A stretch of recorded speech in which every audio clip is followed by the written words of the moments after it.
V zadnjih 2 desetletjih se je na področju preprečevanja nasilja zgodilo veliko pozitivnih premikov, a problem še vedno ostaja pereč. Dobili smo zakon o preprečevanju nasilja v družini.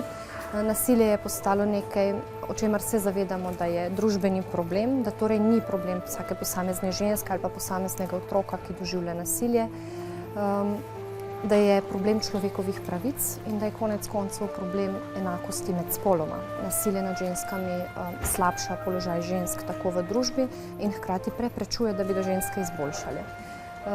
Tako da dejansko na tem področju smo napredovali, kar pa ne pomeni, da smo problem rešili. Dejansko še danes opažamo, da še vedno vsaka 3. do 4. ženska doživlja kakršnokoli obliko nasilja strani svojega partnerja.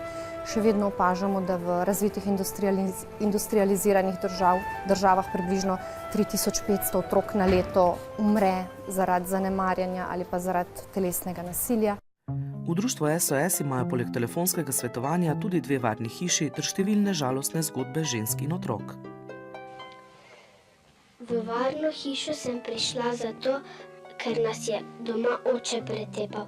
Počutila sem se zelo grozno, saj sem morala paziti, da kdo v šoli ni kaj izvedel. Pazila sem zato, da nas ni vzela socialna delavka in nas dala v rejo. Potem ne bi mogla videti ne mame, ne brata in tudi sestre ne. V varni hiši se počutim zelo v redu, saj nas noben ne more pretepati. Društvo SOS temelji na prostovoljnem delu, brez katerega bi društvo težko delovalo. Nekako to, da sem postala prostovoljka, je bilo tudi lastna izkušnja iz otroštva. Strani očeta, ko sem bila skoraj, lahko rečem, sem bila ogromno tepena. Takrat, ko si otrok, pa to misliš, da je to nekako samoumevno. Nisem imela v bistvu nobene zaščite, tudi mama je isto bila deležna tega in brat. No in to je potem gor z mano rasla. No in potem, ko sem imela sama otroka, ki je bil še majhen, sem isto delala recimo sem ga udarila po riti ali za ušesa ali tako, kakor sem bila sama. Dokler mi ni moj bivši mož rekel, če si pa sama to dala skozi, ni treba, da boš, če te oče tepo, ni treba, da boš še ti otroka tepla. To mi je dal misliti nekako. Pa sploh, ko sem prišla v to na naše društvo, usposabljanje in vse te intervizije, supervizije, ki imamo tedensko, sem videla, da to ni, da to je iz otroštva, iz strani očeta, da to ni bilo prav, da tako se ne sme delati, nobenega nasilja, ne tacka. In se mi zdi, da je to še tudi en povod več bil, da sem se pridružila temu. Otroci se najpogosteje srečujejo s psihičnim, verbalnim, telesnim nasiljem. Ata nas je tepel s kolom in s pasom.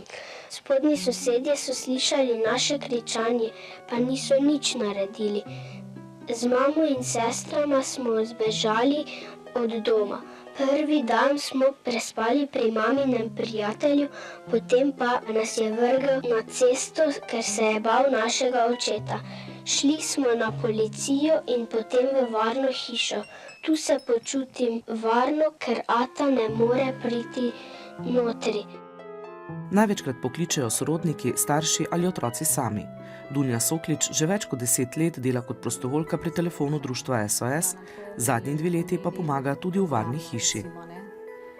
To, da pomagaš otrokom, da pomagaš ženskam, ali po telefonu, ali v varni hiši, to mi daje eno notranje zadovoljstvo, izpolnitev. Ne da se poplačati, recimo to tista, tiste otroške oči ali tiste besede, recimo, ali to, da nekomu lahko kaj svetuješ, pomagaš. To mi ogromno pomeni, mislim. In tudi to, da se prostovoljke med sabo, recimo smo kot ena družina, lahko rečem, se med sabo zredno si pomagamo, se razumemo, prav tako z zaposlenimi. So krasne ženske pri nas, tako da si pa ne predstavljam res več življenja brez tega prostovoljstva, recimo. Pri društvu SOS je primarna oblika pomoči SOS telefon. prostovoljke opravijo bistveni del dežurstev na SOS telefonu. To so seveda strokovno usposobljene prostovoljke za delo z žrtvami nasilja. Trenutno jih imamo dovolj, čeprav vsake toliko periodično, bom rekla preko medijev, pozivamo nov kader, da se nam pridruži na izobraževanju in letos predvidevamo, da bomo to izobraževanje izvedli v Celju. Tako da ja, prostovoljke so bistven del našega dela, prostovoljno delo je izjemno pomembno. Posebej pomembno pa je, bom rekla, vidik solidarnosti, ki ga prostovoljke pri nas izkazujejo s tem, ko se udeležujejo raznih aktivnosti znotraj našega društva.